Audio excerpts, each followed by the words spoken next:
So we got down to freezing last night, and the tanks have a little bit of ice on the tops of them.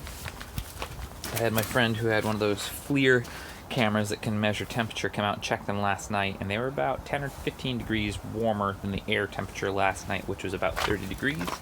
Today is, I think, 20 right now, but I did find one positive from having everything frozen, which is I do have a couple of baby slow leaks, but because there are slow leaks, you can see them in the form of ice as it forms and melts, or it forms and then freezes. So this was there and it broke off, but I have a tiny little leak there. Obviously that's why that tin is there, but I knew I had a slow leak, but this just shows me how much is coming out, which is actually quite a bit more than I thought it was.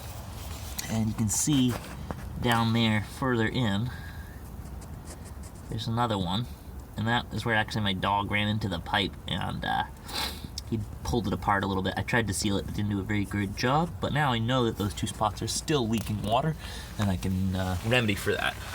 The loss from those spots is obviously not very significant on the total 2,000 gallons, but it does make a difference, and I do want to make sure that it's not leaking any. So now that I can see those, I will then go through and reseal, probably with some kind of silicone and then a wrap function. I won't be able to take it apart that easily, so we'll probably just go in and do a Band-Aid seal on it, but it did help for that aspect of it. The pond pipe is still running because it maintains water running through it, so it didn't freeze. And the same with this one. However, the one that I should have shut off was this going over to the pump. There was water that was left in the actual pump itself and probably froze, as well as this little pipe here. I should have drained this out. This is my outdoor spigot, and that is actually fairly frozen as well. I should have drained the water out of it or left it running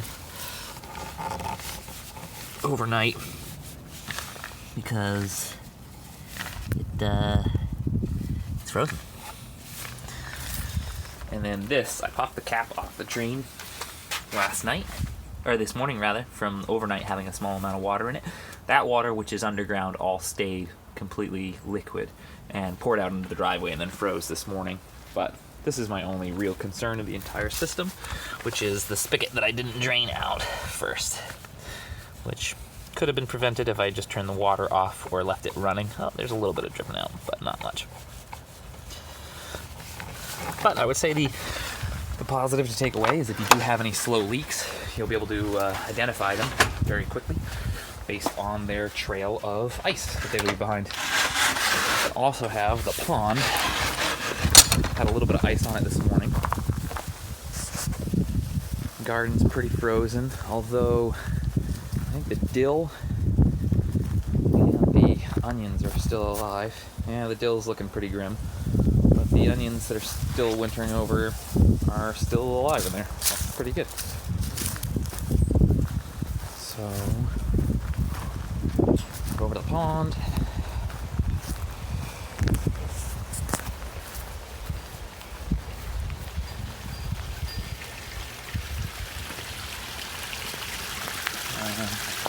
See, there's still a little ice over here where the inlet to the pond is, and you can see the water kind of coming out of the little pipe that feeds into the pond. The fish are all pretty low in the water because it was freezing cold, but they'll probably come up for food in a minute.